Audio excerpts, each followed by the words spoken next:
আচ্ছা, তুমি আমাকে একটা কথা বলো তো। আমরা যারা ভূতেরা আছি, আমরা একজন আরেকজনের জন্যই তো জান দিব, একজন আরেকজনের জন্যই তো টানব। মানুষেরা যদি আমাদের একজনের সাথে অন্যায় করে, আমরা বাকি সবাই রুখে দাঁড়াবো। কিন্তু তোমার বেলায় এমন নয় কেন? ওই দিন আমি ওই বাড়িতে খাবার খেতে গিয়েছি, তুমি আমাকে বাধা দিলে। কী কারণে? তুমি ওদের জন্য আমার গায়ে হাত পর্যন্ত তুললে। ওই দিন যা হয়েছে তুমি তার জন্য আমাকে ক্ষমা করে দিও। অনেক ঘটনা আছে এটার পিছনে। আমি জানতে চাই কেন। শোনো তাহলে, আমি অনেক গরিব ঘরের মেয়ে ছিলাম। একলা বাড়িতেই থাকতাম, পরিবারে কেউ ছিল না। আমার স্বামী একদিন আমার বাড়িতে আসে, তখন আমাদের বিয়ে হয়নি।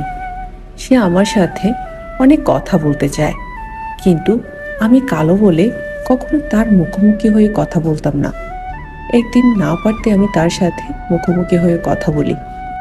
দেখো, আমি অত কিছু বুঝি না। আমি তোমাকে ভালোবাসি, তাই আমার তোমাকে বিয়ে করতেই হবে। আর আমি তোমাকে বিয়ে করবই করব।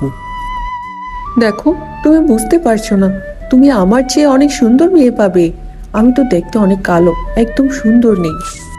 আমার কালোই ভালো লাগে, আমি তোমাকেই বিয়ে করব। প্রথম দিকে আমাদের বিবাহিত জীবন অনেক সুখে যাচ্ছিল। কিছুদিনের মধ্যে আমার স্বামীর আচরণ অন্যরকম হয়ে যায়।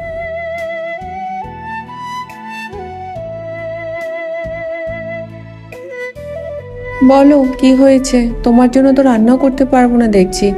শোনো, আমার হাতে টাকা পয়সা নেই। তুমি তোমার ভিটেটা বিক্রি করে আমার জন্য টাকা নিয়ে আসো তাড়াতাড়ি। আমি তোমাকে বসে বসে আর খাওয়াতে পারবো না। আজকের পর থেকে বাজার খরচ সবগুলোই তোমার, তুমি বহন করবে। এরপরে সে আর ঠিক মতো বাসায় আসতো না, আমাকে একলা রেখে বাহিরে কাটিয়ে আসতো। আমি তার জন্য অপেক্ষা করতাম। একদিন জানতে পারলাম আমি মা হতে চলেছি।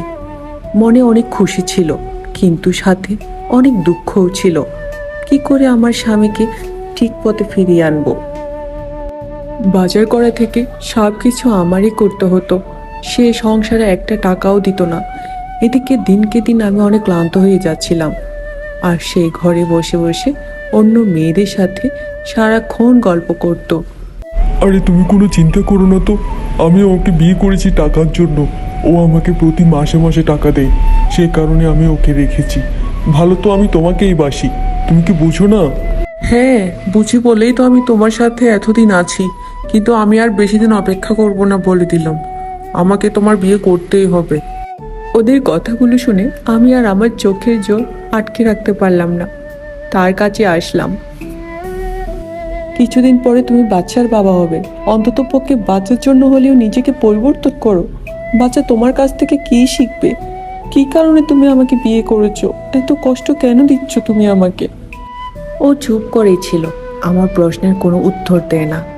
কিছুদিন পরে আমার একটি ফুটফুটে কন্যা সন্তান হয়, কিন্তু আর আমি বেঁচে থাকতে পারলাম না। ঈশ্বর আমাকে নিজের কাছেই ডেকে নিলেন। বউটি মারা গেছে, একটি মাস হয়ে গেল। বাচ্চাটিরও কান্না থামছে না। বাচ্চাটির মুখের দিকে তাকিয়ে হলেও তুই ওই মেয়েটিকে বিয়ে করে নে। মেয়েটিকে তো তুই নিজে পছন্দ করিস। পিসিমা, পছন্দ করি ঠিকই, কিন্তু আমি ওকে বিয়ে করতে পারবো না।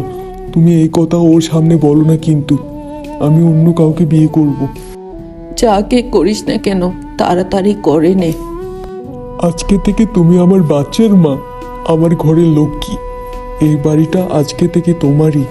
যা যা দরকার তুমি আমাকে সবই বলবে। সে তার নিজের পছন্দ মতো আরেকজনকে বিয়ে করলো, তার সাথেও সেম কাজটাই করে। তাকে যদি তোমার এতই পছন্দ, তুমি তাকেই বিয়ে করে নিতে। আমাকে কেন বিয়ে করলে তুমি? আর তোমার এত বড় সাহস হয় কি করে? আমি ঘরে থাকা অবস্থায় তুমি অন্য মেয়ে আমার ঘরে নিয়ে আসো? আমার ঘর, আমার বাড়ি, আমি যা ইচ্ছে তাই করব। থাকতে ইচ্ছে হলে থাকো, থাকতে ইচ্ছে না হলে চলে যাও এখান থেকে। ওর কথা শুনে সেই বউটি আমার মেয়েটিকে নিয়ে অনেক দূরে চলে যায়। আমার মেয়েটিকে সে অনেক ভালোবাসে। সে তার বাবার কাছে রেখে আসেনি, কারণ সে জানতো তার বাবার কাছে রেখে আসলে আমার মেয়ের কোনো অস্তিত্বই থাকবে না। আমি আমার মেয়ে এবং আমার এই বোনটিকে আমি দেখে শুনে রাখি। এখনো পর্যন্ত ওদের কোনো বিপদ হলে আমি আগলে রাখি। কিন্তু ওরা জানে না পেছন থেকে কে তাদেরকে সাহায্য করে। এই হচ্ছে আমার সেই ফুটফুটে কন্যা সন্তানটি, যাকে আমি জীবিত থাকতে একটি বারও দেখতে পারিনি।